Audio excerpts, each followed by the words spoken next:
My wife said that living apart would save our marriage, and I really wanted that to be true. Then her sister got close to me, and that's when her perfect plan crumbled in front of everyone. I'm a 36-year-old guy, and I just need to tell you about this crazy thing that's been happening to me recently. I've been happily married to my wonderful wife, Anne, for nearly 8 years now. We've been together for 10 years and have two wonderful daughters, aged 7 and 5. I have to say, I thought everything was really lovely. Oh, we weren't doing all the newlywed stuff anymore. But hey, who does after 8 years and 2 kids, right?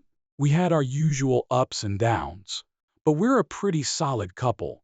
We might have a little disagreement now and again about small things like me leaving my work boots in the living room, or her spending a bit too much on Amazon, but it was all in good fun. I work in construction management, which I love. I started as a regular worker, worked my way up, and now I'm really happy with the money I earn. Anne has this corporate job she seems to like. We bought our lovely home 3 years ago. The kids are doing really well at school, and we even got a lovely dog last year. We're pretty much living that average American dream, you know? Thinking back, though, there are a few things I should have picked up on. Anne had been a bit different lately, but that's only because she's such a sensitive soul. I've been feeling so much lighter, happier, and more invested in my work recently. She'd always been the kind of person who'd talk about her job like anyone else. She'd complain about pointless meetings and annoying coworkers, the usual.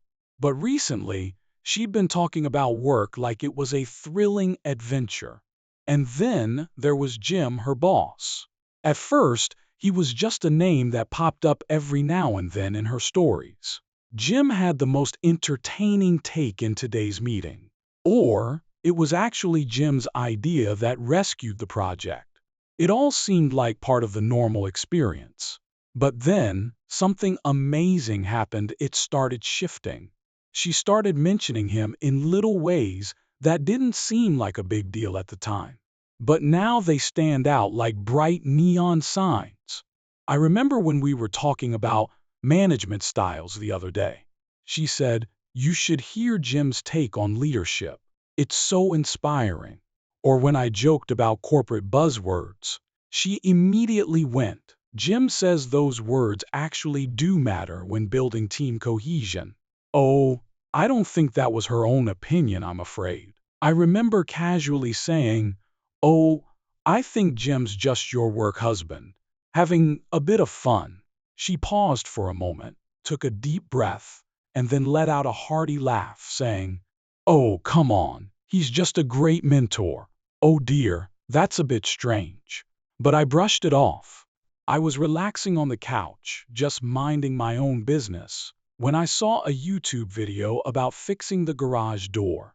When Anne walked in, she had that look like she'd been sitting on something for a while and finally felt ready to say it.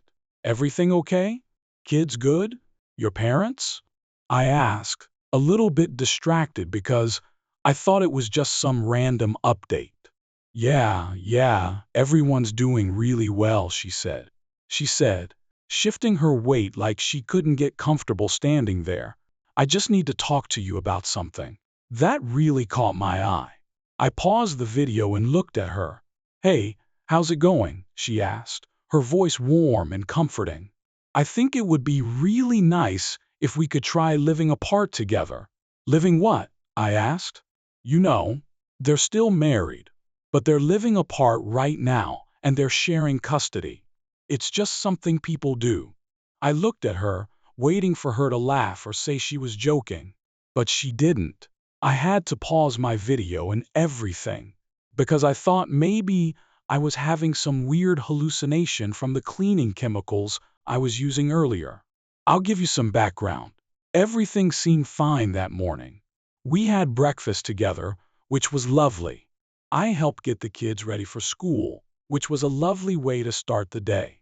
It was just a normal goodbye kiss.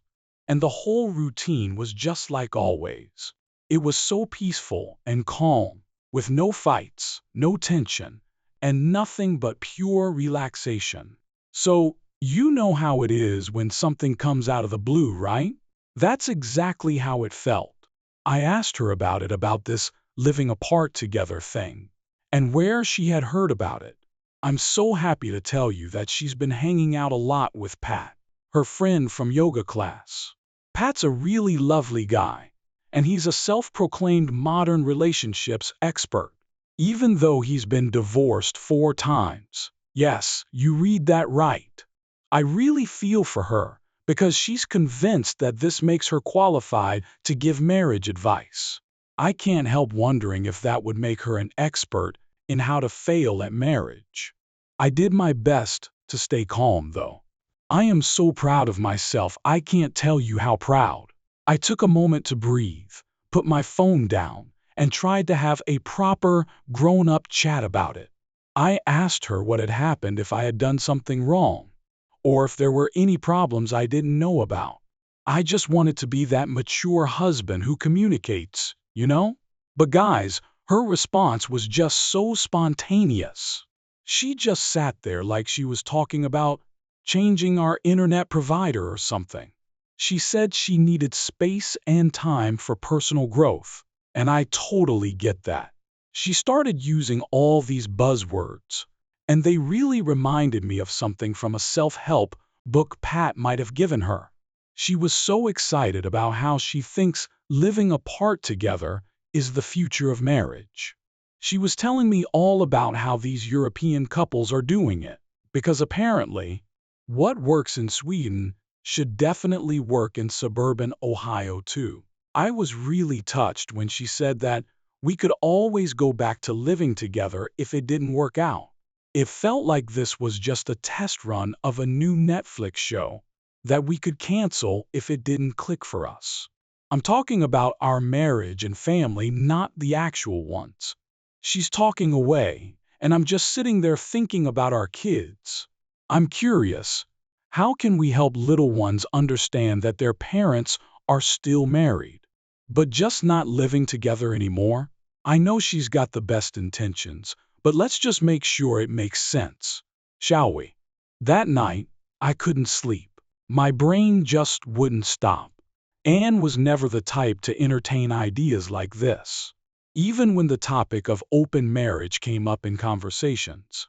Usually just as a bit of banter, she would always make sure to shut it down. She said it was too much for her, but I know she'll get there in the end. She would gently roll her eyes at couples who tried those modern arrangements. So, what changed?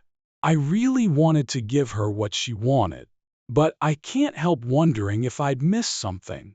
I kept replaying our last few months together, trying to find the moment things shifted. I'm sure she was happy, bless her. She'd been lighter and more energized lately, which was really lovely to see. I'd say that it was around the time she got close to her new friend, Pat, that it all began. Since then, it's almost as if I've been living with a different version of Anne. So, after Anne dropped the whole living apart together bombshell on me, I did what any reasonable person would do. I spent half the night searching for information about living apart together and relationships, while the kids were enjoying the leftover Halloween candy. And I have to tell you, what I found was so interesting. Hey, it's really nice to see that living apart together isn't as crazy as we thought. And hey, some people actually make it work. But here's the thing. It's usually older couples who already have grown kids or people who work in different cities, not couples with 2 young kids in elementary school who live in the same suburb. Hey, just a heads up, this is red flag number 427. Am I right? But I thought, why not? Let's give it a try. You know that saying about giving someone enough rope? Oh, you are so right. So, the next morning, I sat down with Anne and we had a really nice chat about how we could make this happen. I had my laptop out, Google open, ready to take notes like this was some business meeting. I just couldn't help laughing when I saw the look on her face when I started talking about formal custody arrangements. It was just priceless. I think she was just hoping it would be more of a relaxed, everyone does their own thing kind of thing. So, we'll need to figure out a proper custody schedule. I said, I'm thinking week on, week off, or maybe 2-2-3. And we'll need to set up clear rules about holidays and birthdays. Her surprised Pikachu face was just the cutest. Oh, and I think we should probably get lawyers involved to make everything official, so there's no confusion later. I've added her lawyers, so there's no need to worry about that. I was thinking, maybe we could just figure it out as we go. That's when I casually mentioned that my cousin Kate is a family lawyer. You guys should have seen the look on Anne's face when I mentioned that Kate had actually offered to represent me for free if I ever needed it. I'll tell you, this random conversation from last year's Christmas party, it was just the most wonderful thing. Thank you so much, dear Kate. Anne was in her element as soon as the topic changed to the lawyer she knows through Pat. Apparently, he was there for Pat through all of his divorces. Oh yes, all 4 of them. I know it might sound a bit obvious, but I'm just so happy for you. But hey, here's where things really start to shine.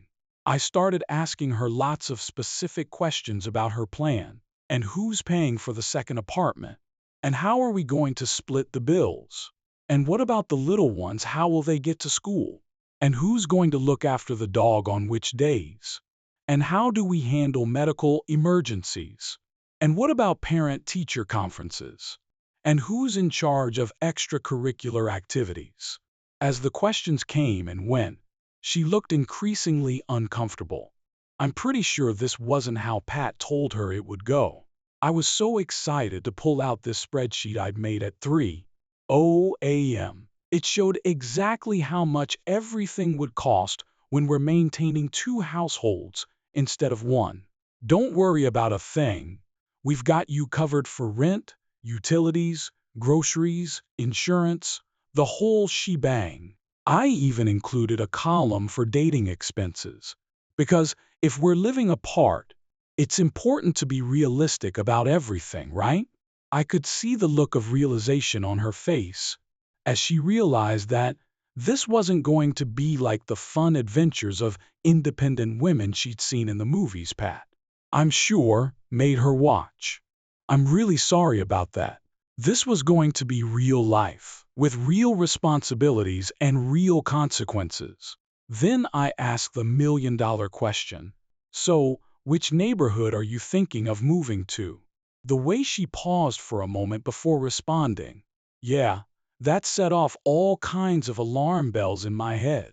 She tried to calm herself and said that she's been looking at the Oak Valley apartments, which is a really good idea. If you're not familiar with that area, don't worry. Oak Valley is a fancy complex on the other side of town, and it's a bit more expensive than we'd budgeted for in my spreadsheet. I wrapped up the chat there and told her that we'd get back to the planning another time. I may not be the sharpest tool in the shed, but something just didn't feel right. I totally understand why she chose that specific place. It's really close to the kids' school, just a 30-minute drive away. Unfortunately, there isn't a playground there, but the units are pretty spacious, and most of them have 1 bedroom. I totally understand. It's not really ideal if you're planning to have 2 kids staying over regularly. So, I did what any concerned husband would do. I got stuck in. I'm happy to say that one of my good friends from work, Dave, has a sister who works at Oak Valley's leasing office. I sent him a friendly text to ask if he could get some information. Oh, I totally get. It does sound a bit out of the ordinary, but we're all in this together, right? Guess who lives at Oak Valley? Someone from Anne's office. The new regional manager she's mentioned a few hundred times in the past couple of months. Mr. Oh, he's just so passionate about corporate synergy. I thought maybe she was feeling a bit jealous of him living in that neighborhood and was hoping to give it a try too. But I have to admit that I was a bit thrown by this. When I suggested setting up the kids' rooms in her new place, Anne seemed a bit uneasy about it. She started saying things like, maybe we should wait until I'm settled in. And I totally get that the girls might be a little confused at first. Then she stopped going to the gym. Perhaps the best idea would be to have them stay with you for now, until they feel more comfortable and have figured things out. I know it's not easy, but I'm sure you're a great mom. I'm sure you'd do whatever it takes, even if that meant seeing your kids less so you could live in a one-bedroom apartment near your workplace. I didn't want to upset her by bringing up Jim straight away. I just wanted to have a little more information before I got started. So I got in touch with her lovely sister, Liz. You know, Liz and I have always been such good friends, maybe even a little too good. Ever since her divorce last year, she's been a bit flirty. But I don't take it personally. I'm just happy for her. It's not too over the top, but it's just enough to make a difference.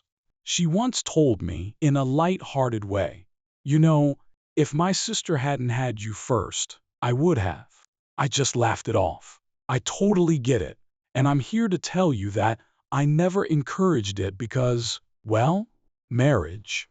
Liz was a little surprised about the whole living apart together thing, but then she started to make sense of it. It seems like Anne had been asking her all these questions, just sort of thinking things through. How long should you wait to start dating again after separation? Is it a bit strange to start dating someone from work? And my personal favorite, how do you tell the kids you're seeing someone new? Then she let me know that Anne had been asking about all sorts of things. You know, like Jim's schedule, which floor he lived on, and whether he had a girlfriend or not. I'm sorry, but it looks like we're only missing his blood type and social security number. It seemed she was trying to be subtle, but it just came across as a bit weird. I felt physically sick. We've been through so much together, and now she comes to me with some trendy new term. Like it's a damn life hack. It's as if she's treating our marriage like it's some kind of experiment she read about in a self-help book. I spent the whole night in the garage, trying to fix things. To be honest, I was really going for it with my punching bag. I felt my heart beating faster, and my jaw felt tight with tension. Every time I thought about her sitting me down like that, so casual, so decided, I saw red. Later, I found out that while I was out there trying to keep myself from losing it, Anne was inside, on the phone with Pat for 2 hours, probably getting more expert advice on how to tear down a marriage in record time. I knew everything was done between us, and the trust was already shattered, but I had to play on my own terms. The next morning, I started looking at apartments myself. I started checking out places near where Liz lives, which is in the complete opposite direction from Oak Valley. I mentioned it to Anne in a relaxed way, so I started looking at apartments, scrolling on my phone, barely looking up from her coffee. Oh, that's okay. Where? She asked. I mentioned a couple of places near Liz's neighborhood, my voice gentle and measured. That got her attention. Her head snapped up, her eyes bright with surprise. Oh dear, what's going on? That's the opposite direction from Oak Valley, isn't it? Oh, you know I did. I took a little sip of my coffee. Her forehead creased, showing how much it was weighing on her mind. But that wouldn't be fair on the kids, would it? If we live too far apart, it'll be tough on them. But I'm sure we can make it work. I put my cup down and looked at her. Oh, now we're thinking about what's fair to the kids, aren't we? She blinked, as if she hadn't expected me to push back. I just can't get my head around how bold this woman is. She opened her mouth, closed it, then let out a little sigh, clearly annoyed. I totally get where you're coming from, but that's not what I meant. I know you're just having a bit of a tough time at the moment, but I'm here for you." I leaned back in my chair, let out a little chuckle, and shook my head. "Oh no, Anne, I'm really enjoying this."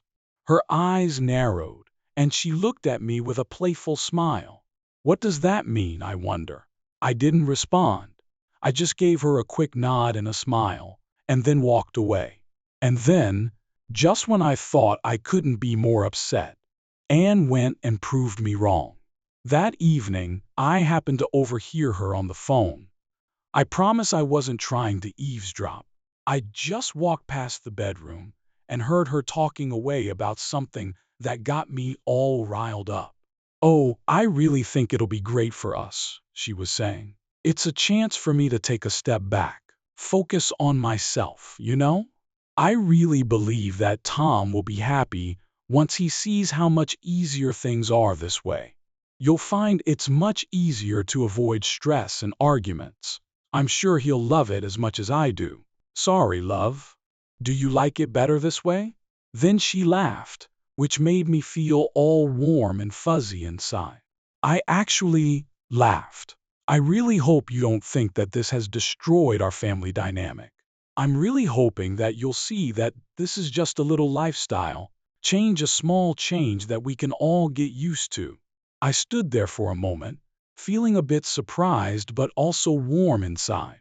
I realized that she really thought I was just going to roll over and accept this. She thought I was some clueless, passive idiot she could nudge into a situation that only benefited her. Then I thought, you know what? It's time to share my own little secret. And you know what? It worked better than I ever thought it would. We were sat in the kitchen, chatting and going over some more details about living apart together. Anne was being all proud about how grown up we were, you know, about everything. That's when I casually mentioned the Florida trip. Just so you know, Anne has been longing to visit Florida for as long as she can remember. It's like she's obsessed with it in a not-so-great way. She follows all these Florida vacation accounts on Instagram and just loves seeing all the beautiful photos. I totally get it. There's a whole Pinterest board dedicated to Florida beaches. But we never went because something always came up. The kids were just too young. I really wanted to go, but unfortunately, I couldn't get time off work.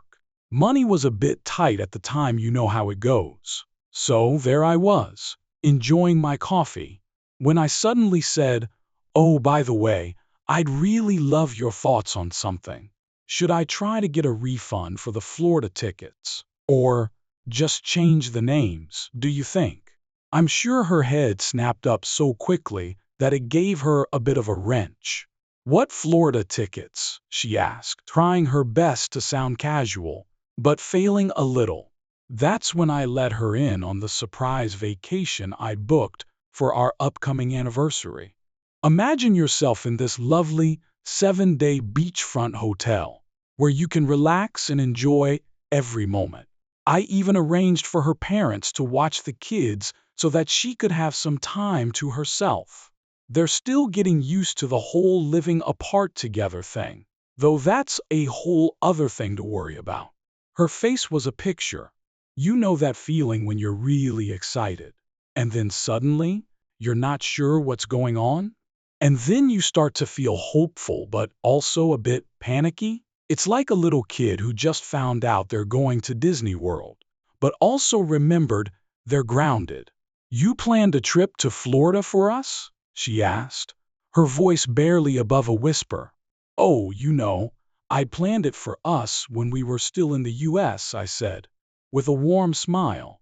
"I totally get that you're interested in this whole living apart together thing.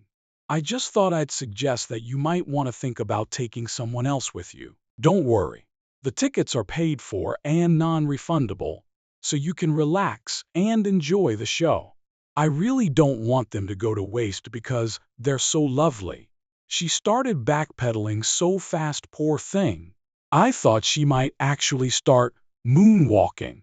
Perhaps it would be best to hold off on the living apart together idea for now. She said that this trip would be a great opportunity for us to get back in touch with each other. That's when I dropped the second bomb. Hey, I've already got in touch with the travel agent, and they were so kind. They changed your ticket to be transferable. You can take whoever you want, and I'm sure you'll make the right choice. I think Jim would really like a beach vacation. Her face went pale. She went as pale as a ghost and started stammering about how Jim was just a coworker and asking why I would even suggest that. I just gave a little shrug and said, well, since you're planning to move into his apartment building, I figured you guys must be close. Then I got up to get more coffee, as if I hadn't just ruined our entire conversation. She followed me around the kitchen, her face a picture of concern, trying to explain that I had it all wrong. She insisted that Oak Valley was just a nice complex, and that Jim living there was just a coincidence. Then she surprised me with this, I'm so curious, how did you even find out that Jim lives there? I hope you've been doing well, and that you've been keeping in touch. So I looked at her and said, I think it's really interesting that you're more concerned about how I know where Jim lives than about the fact that you were planning to move in near him without telling me. She didn't say a word, but I could see her eyes watering, and she was about to burst into tears before she stormed off. I just stood there, feeling a bit shocked and a bit sad. After everything that happened with the Florida tickets, I really hoped Anne would come clean about everything. I know it sounds silly, but it's just so hard to let go of the past, isn't it? Instead, she went into full damage control mode, but not the kind where you actually fix things. I'm sorry, but this seems more like the kind of thing where you try to gaslight everyone into thinking you're the victim. First, she went running to Pat because, of course, she did. They had this 3-hour phone call where I could hear Anne crying through the walls about how I was emotionally manipulating her by check notes, exposing her plan to abandon her kids to live near her boss. The way these two bend over backwards to make their point is like something you'd see at the Olympics. Honestly, I'm not even joking. But here's where it gets really interesting. Do you remember my work buddy Dave, whose sister works at Oak Valley? Oh dear, it looks like Jim's been up to some less than honorable things too. I think we can all agree that those receptionists are a little bit dramatic, right? We should all be thankful for that. Jim's been telling his work buddies all about this gorgeous mom from accounting who's totally into him. Guess who works in accounting? I'm so happy to tell you that the best part, though, is that Jim has a girlfriend. And not just any girlfriend, but a serious girlfriend. They're even picking out rings. I'm being serious, but I'm also being kind, and she hasn't got a clue about any of this. I just wanted to let you know that I found that out from Dave's sister, who processed their rental renewal last month. They're living together at Oak Valley, which is just lovely. So now I'm sitting on this mountain of information, and I'm wondering how to use it. I must admit, part of me wants to blow everything up. Just let Jim's girlfriend know, okay? Just let the lovely people in HR know, and they'll take care of everything. Please spread the word. But the more sensible part of me, which might be my cousin Kate, who's a lawyer, tells me to keep collecting evidence and stay calm. Speaking of my wonderful lawyer, the amazing Kate, she was absolutely fantastic. She used her connections to get a copy of Anne's rental application for Oak Valley. Anne listed herself as single on the application, not separated, not married, single, and she put down Jim as her emergency contact, instead of, her husband or her kid's father. Meanwhile, poor Anne is doing her best to juggle both sides. One minute, she's all, let's work on our marriage. And the next thing you know, she's texting Jim. Oh, you are so right, I did see the notifications pop up on her iPad. I really feel for her. She must be so worried about remembering her password from our anniversary date. It's just like watching someone try to juggle with no hand-eye coordination, isn't it? And then there's the Liz situation. After everything that happened with the tickets in Florida, she's been in touch more often, asking how I'm doing. I'm just trying to be helpful. But oh dear, Anne saw one of her texts pop up on my phone while I was making dinner. I hope you're doing well. Feel free to reach out if you need a chat. And then I just lost it. The conversation went something like this. Anne, I'm just curious, why is my sister texting you? Well, I'm just a bit different from some people in that I really care about my family. And I've always had a bit of a thing for you. I bet you two are loving this. Me, I think it's really sweet how you're more worried about your sister texting me than about Jim's girlfriend finding out about your apartment plans. Don't worry, Jim's not involved in this at all. And what girlfriend? She got a bit carried away, as sometimes happens. She started pacing around the kitchen, running her hands through her hair, muttering about how this wasn't supposed to happen this way. Then, all of a sudden, she just crumpled, slid down against the kitchen cabinet onto the floor, and started sobbing. I'm just worried that you're going to leave me for Liz, she choked out between sobs. I totally get why you're moving so close to her. I'm sure you two planned this whole thing together. I just stood there for a minute, thinking about how everything was fin and how she ruined everything. You know what I think is funny? I finally said, leaning against the counter.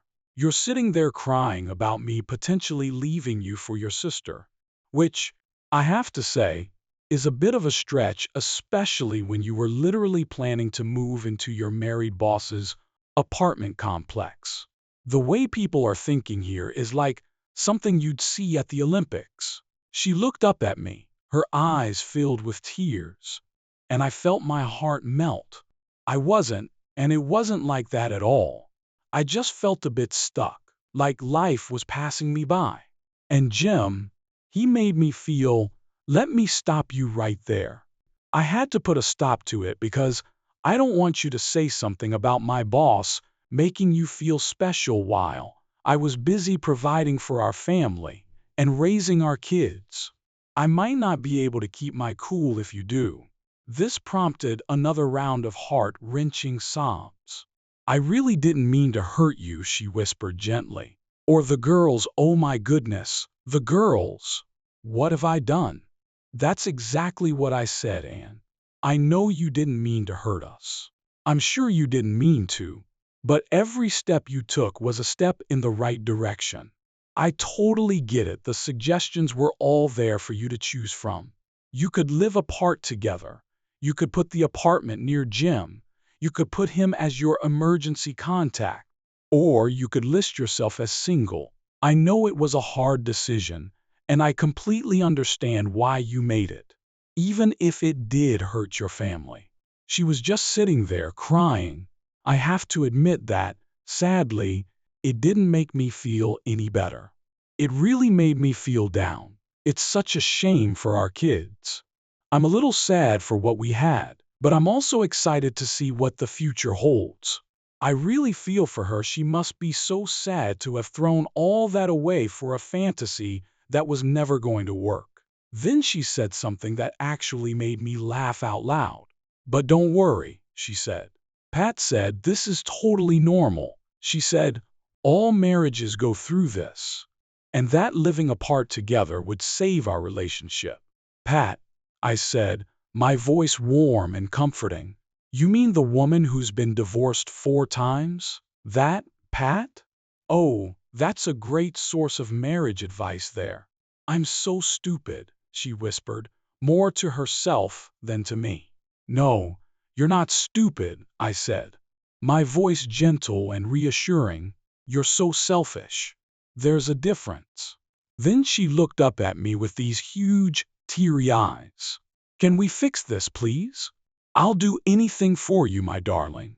I'll quit my job, cut off Pat, go to counseling, whatever you want. I would really appreciate it if you could please not leave me for Liz. And then I realized, my dear, that she still didn't get it. I could see that she was still thinking this was about me and Liz, or her and Jim, or some other external factor. She didn't realize that she'd broken something so important in our marriage. I was so hurt when I found out that she had decided to plan a whole secret life without me or our kids in it. I'm going to stay at Liz's tonight, I said, grabbing my keys. It's not that there's anything going on there, it's just that I need a moment to think about how we're going to wrap this up. And I have to admit, looking at you right now just hurts too much. I left her sitting there on the kitchen floor. I could hear her crying as I walked out, but I didn't look back. I jumped in my truck and took off. I had a lovely time staying with Liz for 3 days in the spare room. Before anyone asks, I just needed a little time to clear my head and figure out what to do next. Plus, my dear cousin Kate, who's a lawyer, was keen for us all to be prepared for the big family meeting. We thought it was time for everyone to know everything.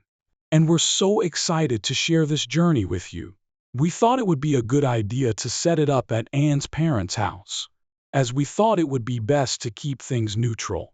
And they deserved to know why their grandkids' lives were about to change. Anne did her best to get out of it, but it was no use. She said she was too emotional to handle it. I let her know that she could either come along voluntarily, or I'd have Kate start the divorce proceedings without her input.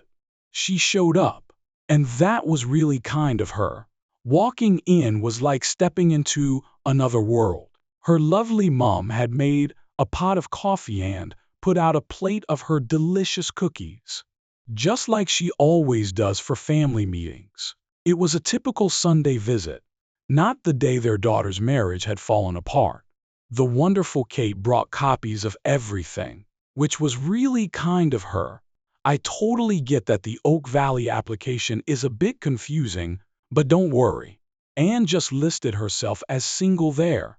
I've got some screenshots of her and Jim's text conversations here, if you need them.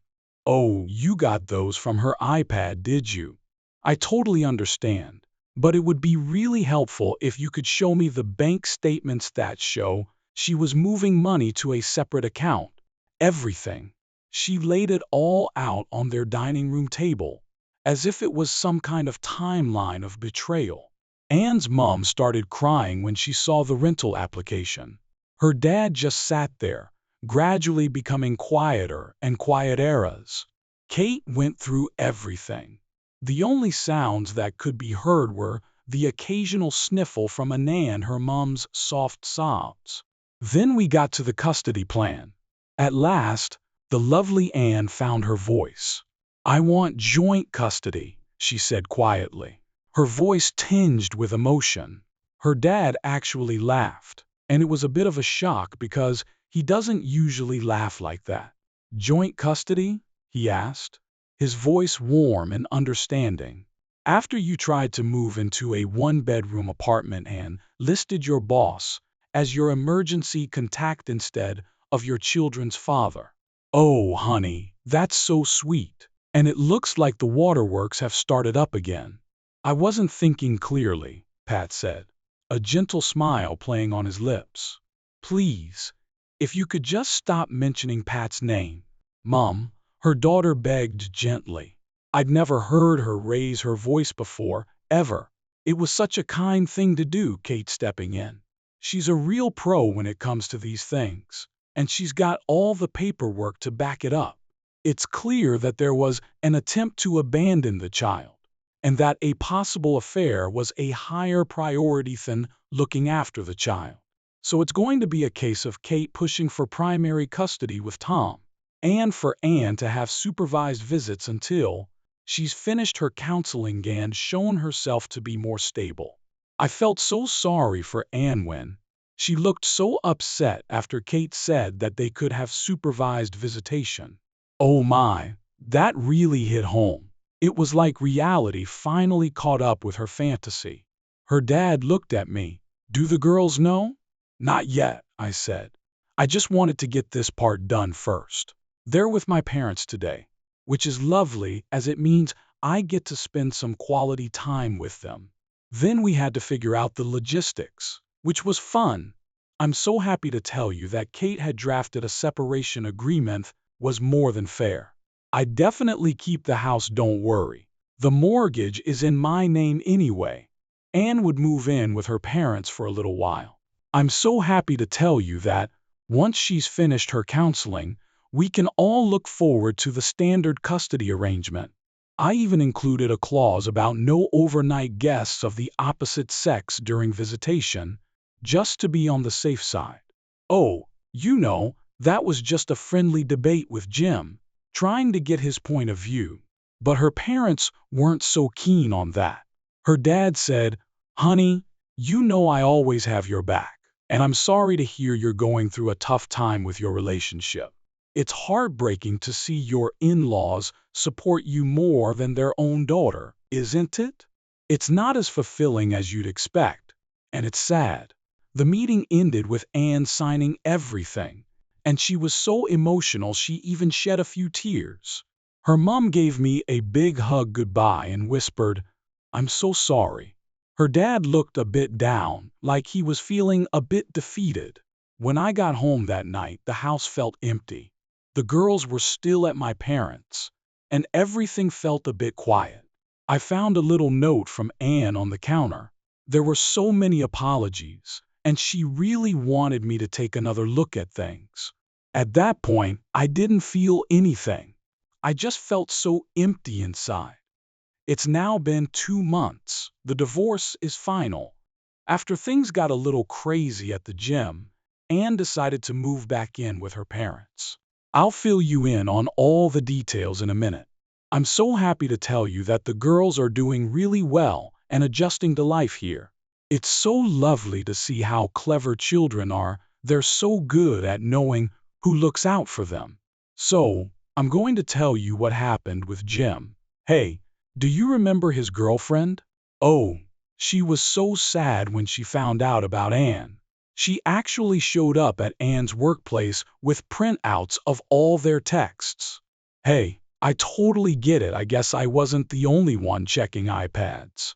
The whole office got to watch Anatry to explain why she was planning to move into their apartment complex, while listing Jim as her emergency contact.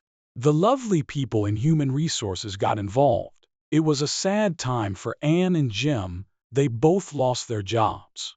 I really think karma is a beautiful thing, don't you? Poor Pat also got what was coming to her. I totally get it because I was the same as my husband. We were both tired of her modern relationship advice. 3 other couples from Anne's yoga class came forward about how she'd encourage their wives to try living apart together, or open marriages.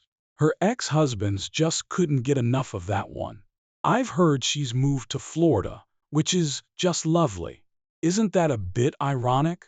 To find herself or whatever? Hey, so I wanted to tell you about something cool that happened with those tickets. Do you remember how Anne was so worried about me and Liz? Oh, it's okay. She was just a little worried. But she was wrong about the timing. Once the divorce was finalized, Liz and I started spending more and more time together. At first, it was just a family thing with the girls, which was really lovely. They've always loved their aunt, and having her around really helped make the transition easier. Then, we all enjoyed a coffee together while we chatted about Anne's latest drama.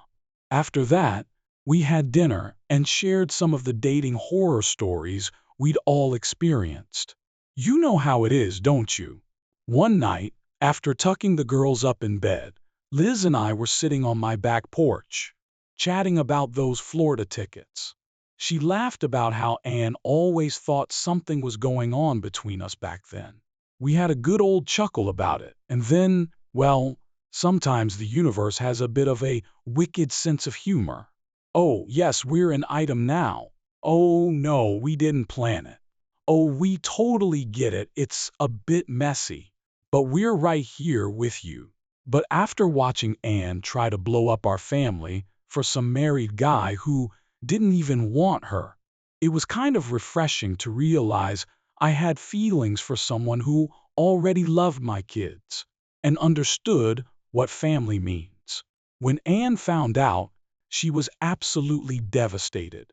She called her parents in a state of distress, upset about how we'd let her down. They just hung up. I guess they remembered how she was ready to leave her kids for Jim. She even tried to use it against me in court to get the custody arrangement changed. Poor thing. Kate kindly pointed out that dating your ex's sister isn't quite the same as trying to move in with your married boss while listing yourself as single. I'm so happy to tell you that the custody arrangement is working out great.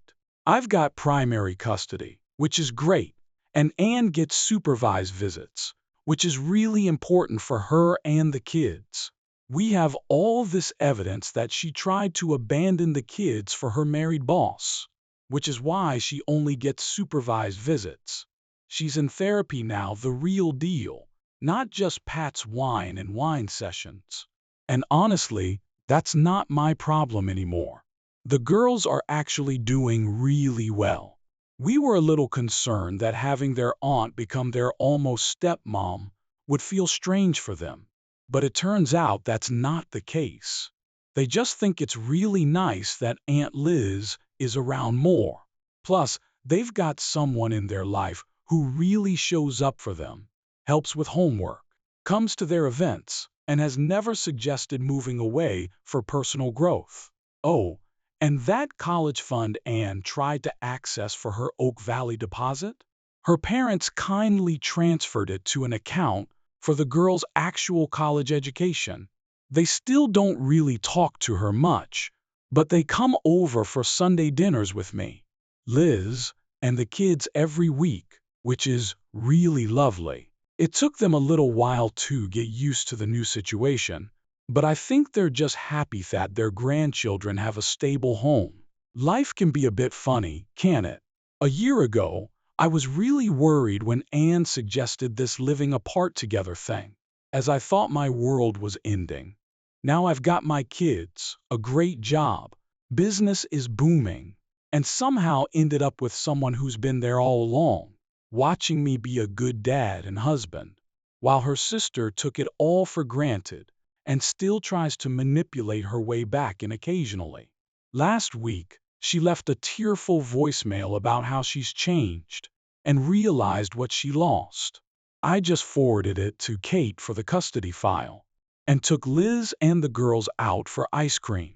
It's funny how things turn out, isn't it? I remember how worried she was about me and Liz back then, and to make matters worse, she ended up making it happen herself. It's the chef's kiss. Don't worry, the rubbish will be taken out by itself, you know?